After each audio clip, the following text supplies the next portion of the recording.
Montezuma to the shores of Tripoli. We fight our country's battles in the air, on land and sea. First to fight for right and freedom, and to keep our... On this episode of Cigars and Sea Stories, Mike and Bennett sit down to discuss getting mortared. Which I've been mortared a few times. I don't know. Have you ever been mortared before? I have never been mortared. Really? Really? That surprises me. Yeah. No, never. Yeah. Now, I've almost gotten grenaded, but never mortared. Right. You know? Well, and so I bring this up as a mortarman who has never fired a mortar in combat. No, I've called mortars in, just never on my position. So, right, you didn't broke an arrow yourself or some shit? Right, exactly. That's danger close. No, it's not. That's my paws. Like that's on top of me. That just took the tree out next to me. Right. So, yeah, no, never did that. I am DD and I have never had an enemy do that. So I say it, coming from a guy who's an 0341, who spent way more time mastering the 81s than I did the 60s, so that I would go to a weapons company, which is exactly what happened.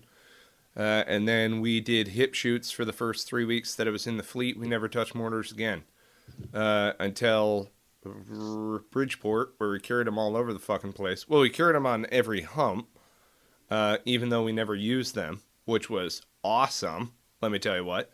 There were a couple of humps that we didn't, but then we would wear like full kit. You ever do that? Right.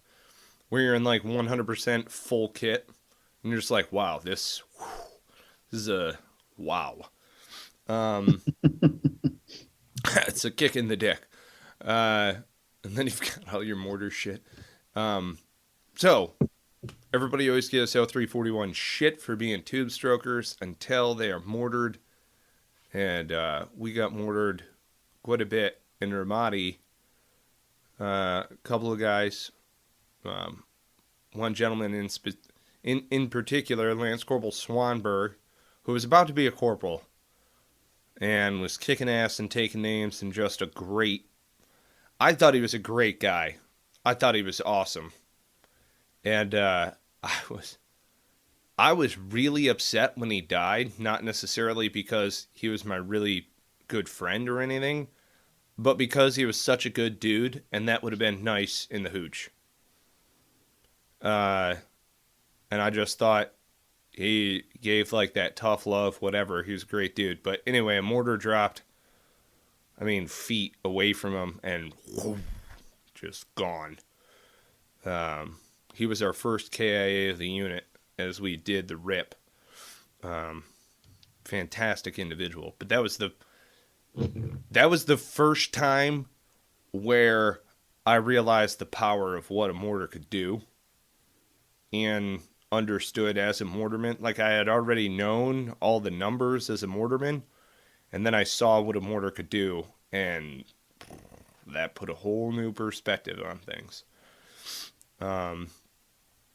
And then there were other occasions. Schaeffel's camera getting blown up. Mm-hmm. Same mortar attack.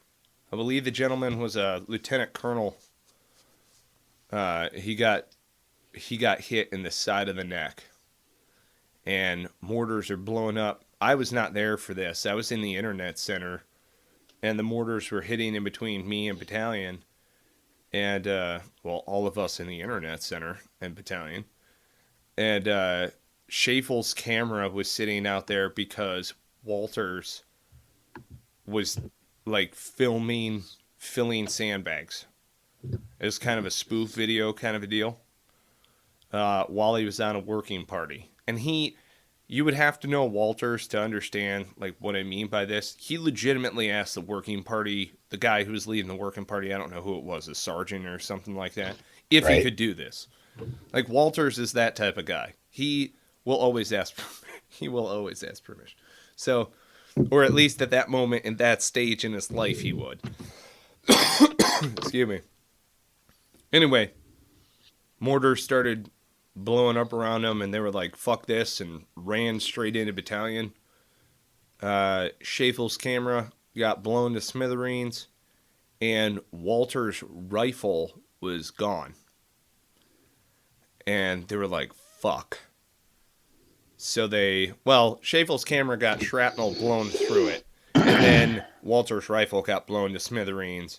And he got yelled at by like everybody on the way back to the hooch. Hey, asshole, where's your fucking rifle? And he would like turn around and his arms are full of just fucking mangled metal and plastic and shit. He like showed up back over to the hooch like, hey, I broke my gun. I broke my gun. It's great. Oh man. I broke my gun. It was so good.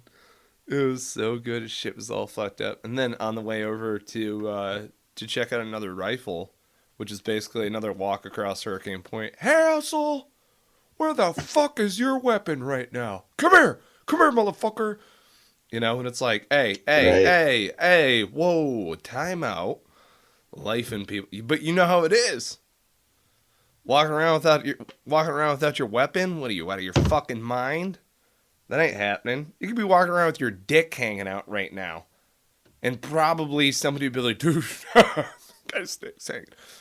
But if you didn't have your weapon on you, Jesus, what are you, out of your fucking mind? Yeah, that's kind of crazy. Well, because now you're putting my life in jeopardy. You're a Marine without his... It's like a Spartan without a shield. That ain't happening. Right. So. Yep, good times. Had mortars hit behind her hooch. Had a mortar blow up an M88 in front of me. Had mortars almost hit us. Counter artillery almost hit us. Counter battery. Shit. That was cool. Yeah, we almost died. Like, Brad and I are looking, and we hear counter battery has, some sort of mortar pause, and then they gave out vicinity of, and Brad's like scrambling for the map. He's like, fuck, man. It's only a block and a half away. We could kill these motherfuckers. And, which I'm paraphrasing. I'm sure he put it some other way. And I'm like, hell yes, let's go slay bodies, right? You know what I mean? Yeah, buddy. So we're driving over towards it, and there's an open field high and right, basically in the northeast corner. And rounds started impacting, and we're like, oh, shit. And counter battery was dropping on that exact pause. So we're driving. Now, you're in a fucking Humvee. Great, so you can drive away, except for there's alleyways and all of this other stuff, and mortars don't really give a shit whether or not you're caught in traffic. So, yeah. So here I am, like, trying to drive and lead the section around, and if I hit a dead end, we're fucked. Big time. So, yeah, we basically button hooked, and I went as fast as I could towards this berm, and everybody was screaming, that's a soccer field, and I'm like, I don't give a fuck. And that's a soccer field.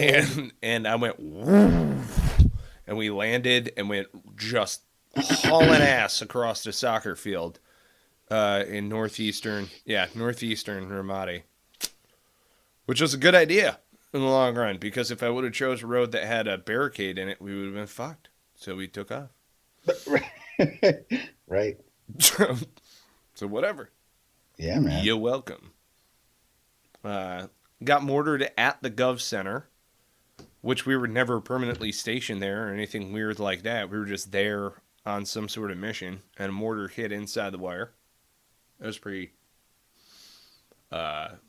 fucked up. Right. Like, you don't know, man. Shit just goes... Well, it's just like an IED going off. It's just like an IED going off. You know? Only an IED has, in my opinion, way more firepower. It's just... Well, it's like an IED going off inside of your hooch. Not inside of your hooch. Although he had a mortar hit one of our hooches, which was pretty fucking nuts. It was Cat White. Major. Well, our company commander had everybody over on the clearing barrels from Cat White and was doing debrief on the clearing barrels instead of, in the hooch or whatever. Who cares? And then he was going to go over to another meeting, I believe. So they're debriefing on the trucks, and they're all like, oh, God, we got to listen to this guy talk, kind of do whatever. And we're like, whoa, oh, I was actually outside when it hit. I was out playing, I think, soccer or basketball or some shit, boots and utes. And sure as shit, a fucking mortar hit Cat White's hooch. Actually hit the hooch. Oh, it went right into the middle of the hooch and did not explode. Right. So it actually went through the roof, landed in the middle of the squad bay, essentially, rattled around in there, and then EOD sent a robot. Oh my God, that's such a good story. So EOD sends this robot in, and they've got a slip knot, so 550 cord. Jesus. And they put it around the tail fin assembly of an 82 millimeter Chinese mortar. And they're going to pull it out of the hooch. So this is a smooth concrete floor, which comes out to kind of like a bashed up concrete sidewalk that we fill in with sandbags. And they're going to slip knot the tail fin assembly and drag it. And drag it out and then like pick it up, I guess. I don't know. That's the plan. So they drive the robot back out and they start pulling on the cord, and the guy's like, we got a snag. The EOD tech is pulling on the cord. I have no idea who these guys are. And they're pulling and they're pulling and they're pulling, and it's like schwack, schwack, schwack. And the mortar, the cord goes under the door, but the mortar is caught behind the door, and the robot's not holding it open for him. So the mortar is just being dragged across concrete, schwacking against the door. Like, I don't even know how to explain this. You're trying to pull a live mortar that just landed in your hooch through a door, and you're not holding it open. And so now it's being slammed against it. Like, it's just like Ig and Ook decided to get a fucking mortar out of your hooch. So the robot rolls all the way up, extends its arm, holds open the door, right? And they still can't get this fucking round out of the hooch.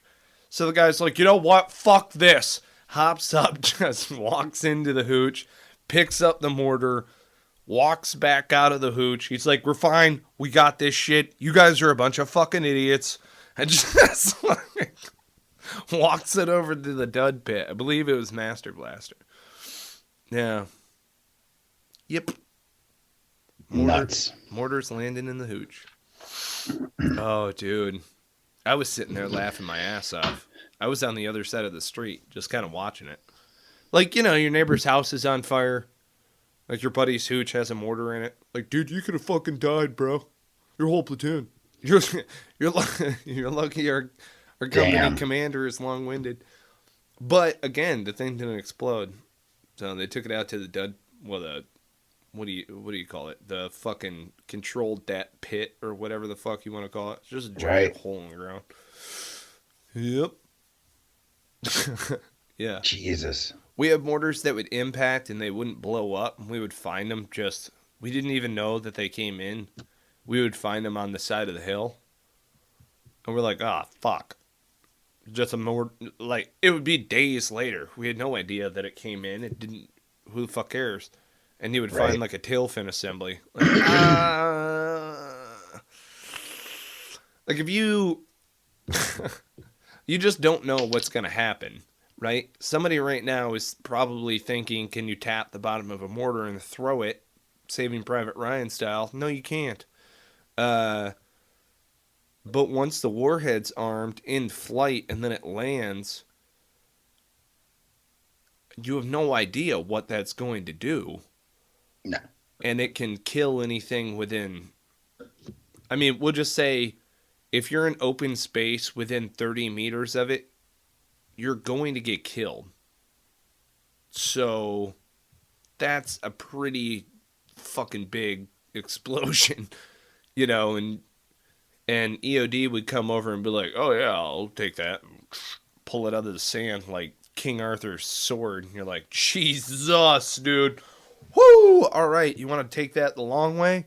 You want to go over there, Chief? No problem, buddy. You know, you're like, oh my God, man. Fuck your job, man. Fuck your job. If you're an EOD tech, my hat's off to you in so many ways. I will wait 12 hours for you to go and fuck with the bomb. I'll do that. I don't give a shit. Stomach gargling, sitting in a cordon, my back going fucking numb. I don't give a damn. You're the one playing with the bomb. Have fun, bro. Not me. Too sick I am. I'll watch you. I will watch you. I commend you, sir. Oh, man. Fuck that. Yeah. Crazy as fuck. We had mortars hit the chow hall. Yeah. It was like the edge of the chow hall. We had a mortar. Tragic story. We had a mortar hit a porta shooter with somebody in it. Oh, yeah. I remember you telling that story. Oh. I don't know if you told it on air, but you told it to me. And it's like... Oh, what a way.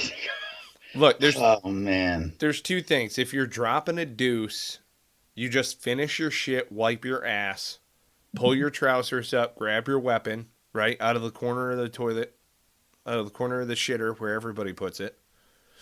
And then you run as fast as you can back to the hooch. If you are doing a combat jack, you finish. Right. You finish. Yep. I'm just saying, I've been in that position before. I'm telling you from experience, you finish. Now, if you don't die, gonna be one of the best loads you ever had. I know it's gross. I'm throwing it out there.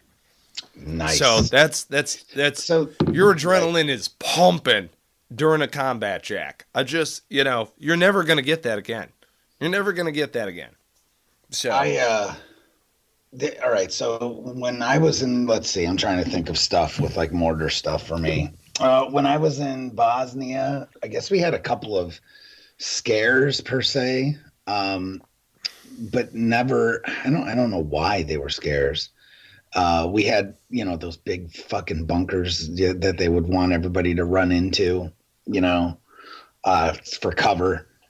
Right. And right. So I remember doing drills and stuff, which is just a hot mess. I'm like, no, I'm not going in there. And then, so I remember that, we had man, we always felt like people were, because they were, frankly, especially when we were out on the remote sites there, it always felt like there was like an Overwatch just watching us, Sure. And you're like, at any moment they could just start lobbing stuff in. And it was the same way in Egypt. The thing we had to worry about there was pissed off Bedouins, because we had dogs on site that were like our early warning system. Yeah. And they basically had them trained to hate freaking locals. So whenever, but the problem is like you would see the dogs. I mean, the dogs did their own thing. Like we fed them and whatnot, but they would still go out and like kill a Bedouin goat and like drag it back to site. So that's awesome. You know what I mean? And they're dragging it all like through concertina wire and all this other stuff that we had surrounding our little remote site. Like, no, you're coming home with me. This is happening. Right. I just fucking killed you, and now me and my other dog buddy are gonna yes, but we're gonna do it inside the wire. You know what I mean? So we'd figure out like where they drug the carcass through the wire, and because there'd be like fur all over Constantino shit. Right. But whatever. So they came in and out of sight pretty much all the time. Oh, that's fantastic. So we would get these pissed off Bedouins that would come to the gate and be like, "Hey, fucking killed my goat," and da da da da da. We'd have the, whatever. Yeah, that was funny shit. But we were always like, "Yeah, man." You run through the scenarios, especially after 9/11. Sure. Then we were just like on high freaking alert. And then I guess, I don't know, a few months after we left, or maybe a year after we left there, they had a huge truck bomb go off at the Hilton Hotel, which was like within sight of where I was. Right. Like we used to sit there and watch, try and see if we could spy some chicks at the pool or something. Or whatever. But yeah, they blew the shit out of the freaking truck bomb. Killed a whole bunch of people. So I mean, but we never had any direct attacks. But God, it was the perfect position to be attacked. Yeah. I mean, they would have crushed us. Yeah. Sorry, because we're all right. So we're right on the coast, right? So our backs are backed up against the freaking water, right? Yeah. And overlooking. So if you go out, we're just surrounded by mountains. It's like, yep, just put us right in this valley. No big whoop. No big whoop. The most indefensible place in the world. You can roll grenades down to you. Basically, but the thing was, it was what we would, I guess they considered it a checkpoint. So if they had to shut shit down, that's what they would do. But whatever, we'd get tore apart. Yeah. But anyway, it was tons of fun. I was reminiscing of this one sea story. So we were all out back of the hooch smoking stogies, and to set the scene, it's Sergeant Callahan, awesome dude. We gotta have him on. He's agreed to come on the show, which is why I use his name. So now I'm gonna call him out and bring him on the show. An awesome guy. I learned a lot from him when I was real young in the Marine Corps. 18, 19-year-old kid, and I was just a shithead. I was a shit. I still am. So anyway, we're gonna have Chris on the show, but we were outside smoking and joking. There were two other guys. I want to say Schaefer was out there, and another buddy of mine, and maybe Matt Feld. So four of us are out back, and stogies in hand. We're in camis. We're debriefing. Post debrief, just bullshitting about the missions and shit like that, and how's life, whatever. And it had one of those lulls in the conversation where everybody just got done doing a big hearty laugh and a good solid pause. Thunk. Oh, shit. Off in the distance. And Grizz is like, did that sound like a mortar? We all fit through the door at the same time. Just, right? Just like a clock cart. I'm telling you, man. We think then, right? Stogies in hand, and mortar goes off over the berm. We wouldn't have died, I don't think, sitting where we were sitting. But mortar goes off, and there's a corrugated metal roof, and you can hear all the shrapnel. Oh, shit. Fall on top of the metal roof. And of course, you just have to laugh. We're talking about like evening time frame, right around dusk, sun setting, smoking a stogie, picturesque scene. Thunk. Yeah. Oh, fuck.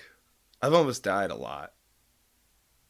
I think anybody with this job, coming out of that life. Yeah, absolutely. That's...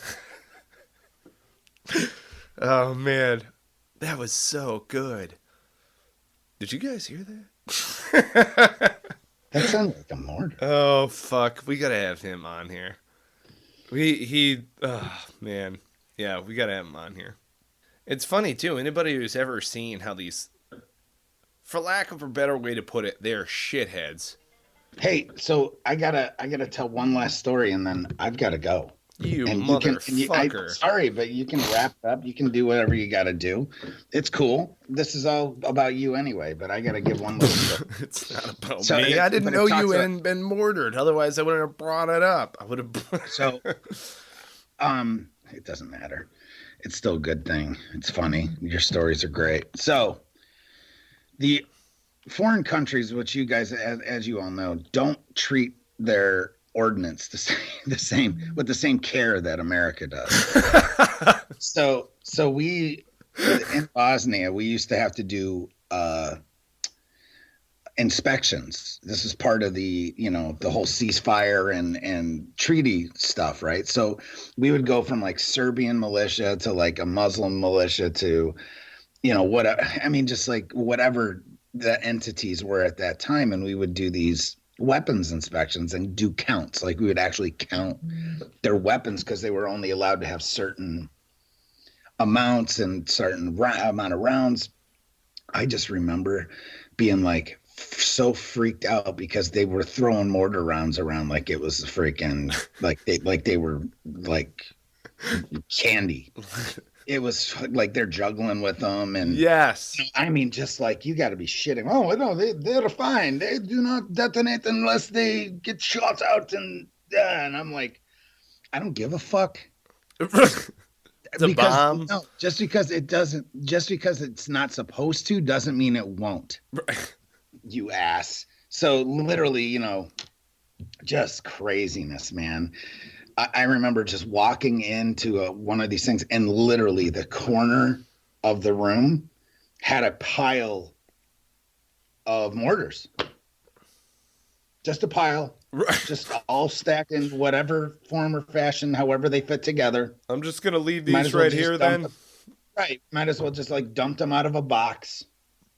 It was asinine. Oh, fuck. Yeah. But then they'd have the rifles all nice and stacked in a rack. You know what I mean? But no, let's not take care of the ordinance that could kill all of us. So, yeah. All right, man. Corporal... I love your body, but I have to go. This guy's signing off. No, I have to. Audience, I love you, and but I have to go to a funeral. So this guy's got shit to do. Yeah, unfortunately, I apologize. Right. Love you. Take care, and be well. Nice. I'm gonna wrap this up solo, people. This is freaking happening. It's pretty awesome. It's really no big whoop. Do it. You can handle it. See ya. Adios, homie. So there I was, deep in the hat of the jungle. No, so a lot of you guys are probably trying to figure out, like, okay, how do they actually set up their mortars? Is it something professional or what have you? It's not. It's not. More often than not, what they do is they put ice inside of a mortar tube, and then they put the mortar in there. When the ice melts down to a certain level, it slides down into the bottom and tinks against the firing pin, which then fires the actual weapon or the ordnance off downrange. So the point behind this is that they set it all up and then they take off, and they're not there when the mortar actually lets loose. They have no idea really where it's going to go. They just kind of like loosely set it up. But, I mean, you're talking about a tactic that was used 10 years ago, which kind of makes me feel old. But yeah, they set up a variety of different types of mortar systems, primarily 82 Chinese mortars. So, no big whoop. At least in Ramadi. In Afghanistan, we did not get mortared, which was good. And I was happy for that. If you guys are out there and you have a story about getting mortared, we want to hear it. Because I have other stories about getting mortared, but I'm not going to bore you with all the gory details right now. I'm going to have you come on Cigars and Sea Stories. There are a few different ways that you can come on the show. Let me tell you the qualifiers. Number 1, you must be a veteran. That is to say, you have a DD-214. You must be a veteran. No spouses, no kids. You got to be a veteran. That is our internal policy Here's the other qualifier. If you're a veteran who is adding value to the world, and you are in a branch or an organization outside of the Fleet Marine Force, we welcome you onto the show. If you are a member of the Fleet Marine Force that is a Marine or a Corpsman, at any point in time in your life, you're more than welcome to come on the show. We hope that you're adding value to the world, but it doesn't really matter what you're up to. We just, we open it up that way. If you want to share sea stories with us, get in touch with us on Facebook Messenger. That's Bennett and I primarily answering those messages. If you want to talk to one of us specifically, just put, "Hey, Mike," and then whatever your message is. And we'd love to share sea stories with you. We have other professional writers in the background that are looking to put together content so that you have more written content to listen to. But what we're also looking to do with you guys as audience members is we want to invite you on the show. It's very easy. We just Skype you in. That's it. You just wear your earbuds. You don't need to have a professional microphone. We appreciate you being in a quiet background or a quiet space, whatever. But we Skype you into the show. There's no video. Share sea stories, do whatever. We can edit it however we please. Or we will read your written sea story on the air. We prefer that we get your name, where you're from generally speaking right now, like Mike from North Carolina writes. If you're active duty and you're, or if you're talking about a base, just, put it in the story, what have you. But the whole point here is that we're looking to get more, not just engagement. We genuinely want to talk to you and share your sea stories here, veteran to veteran, in our language. Because other people don't understand how to talk with one another. And the whole premise of the show and the reason why we initially started it is because we wanted to put a microphone in the lounge, right? So you're just kind of hanging out with your buddies or whatever, and some of the most fucked up shit you've ever said in your life happens in a lounge. When you're like changing out of camis, back into civvies, hopping in your car and heading home for the day. And we wanted to be able to capture that moment. Now, I say the lounge because that typically means that you're an instructor. Out in the fleet, you don't really have a lounge, when you're brown bagging. I say it that way because a lot of us have gone on from being the boots that we were to now we live professional lives. And it's fun to just reminisce about how fucking retarded we were when we were 18, 19, 21, whatever, and we're trying to figure out how to do this whole Marine thing in the middle of a combat zone, and we had been professionally trained and all of this other stuff, but it's like, dude, come on. We didn't know what the fuck we were doing. We did, but we didn't understand what we were going to encounter, and when we did encounter it, we really didn't know what we were going to do. The whole thing was a test of our mettle, and that's what it's like now. At least that's what it feels like to me in being an entrepreneur and just going and making it up as I go. So if you want to come on the show and share Cigars and Sea Stories with us, hit the contact on cigarsandseastories.com. We're going to have a share your sea stories form attached onto that page here. And you just fill out the form. Give us your text, whatever it is. Probably do a capture or something like that so that we don't get weird assholes giving us messed up sea stories. But we want to hear your sea stories. We want to know what it was like being mortared.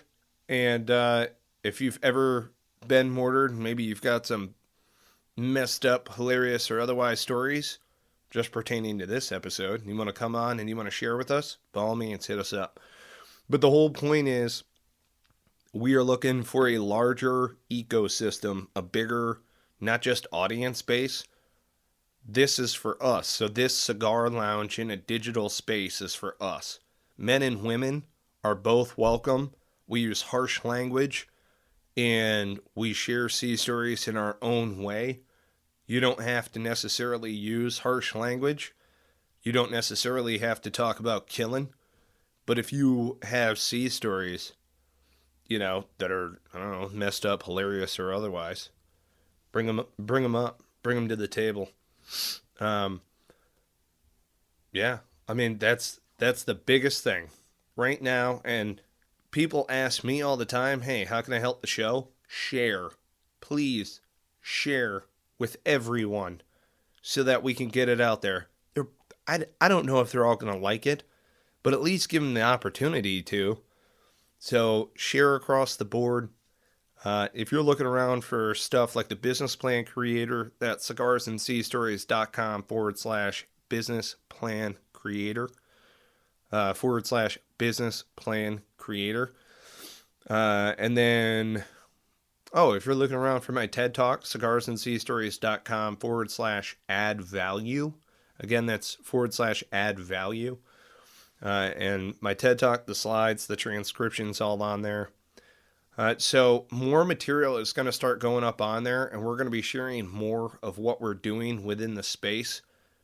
Our focus and our mission is to share sea stories, primarily sea stories with individuals who are adding immense amounts of value to the world. And if they are recognizable figures or people that you know of that you would like on here, our intent with these sea stories is to hear what it was like when they were essentially boots. And they were going through the same meat grinder that we all went through.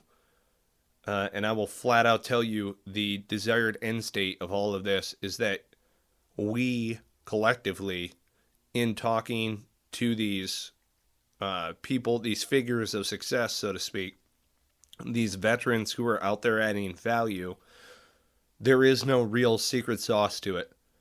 It's coming from our training, our background, and then using a lot of that in order to go and learn as we evolve into the next whatever we're doing. But the point is, we all came from that background. So feel free to connect with us. We would love to connect you with guests. We always ask our guests whether or not audience members can get in touch with them. Everybody has said yes. If you do want to get in touch with somebody and it's just to say hello, go for it. Send us a Facebook message or something like that. If you have a pitch or a business plan, or you've got an idea for something and you want to get it in front of us, by all means, slide that over, because we're always looking to help. So again, what are we? It's essentially a cigar lounge full of super ambitious people who are looking to add value to the world, and they're sharing their humbling sea stories of where they came from. And we, as veterans, all came from that same place. You can do it. So, I hope you find that to be an empowering model. Thank you so much for listening to Cigars and Sea Stories. Subscribe to us on iTunes, Stitcher, Player FM. Give us a review on there. Tell us what you think. This is great as far as Mortar Sea Stories are very attention-grabbing in the beginning. But I really am glad that we had this chance for me solo to be able to give you a little bit of the background perspective so that you, as the champion audience members, those who have listened to all of our stuff, which we have over 100 episodes now, we've been around for over a year. We plan on being around for another decade plus. We want you to be included on this. So if you have ideas, suggestions, however, we can connect with you, by all means, send it our way. You can hit us up by email, contact@cigarsandseastories.com, contact@cigarsandseastories.com. You can just email us, like Bennett is Bennett@cigarsandseastories.com. I'm Mike@cigarsandseastories.com. Shoot us a quick note. Tell us what you think. Give us a suggestion. We're always up for improving the show overall. And we want to include you into these episodes. We don't just want to interview, big, huge names or whatever it is. We want to interview veterans who have a sea story and are adding value to the world and want to share that sea story with the world. So, thank you so much for listening. You guys are awesome. Share with your networks. Share with everyone you can. Thank you for your time. Each and every time you tune into us, it's amazing. I love checking out the analytics and being like, wow, people actually care about what we're talking about here. And that is humbling and motivating at the same time. So, thank you. From the deepest bottom reaches of my heart, thank you so much. And on that note, we cue the music. To every breeze, from dawn to setting sun.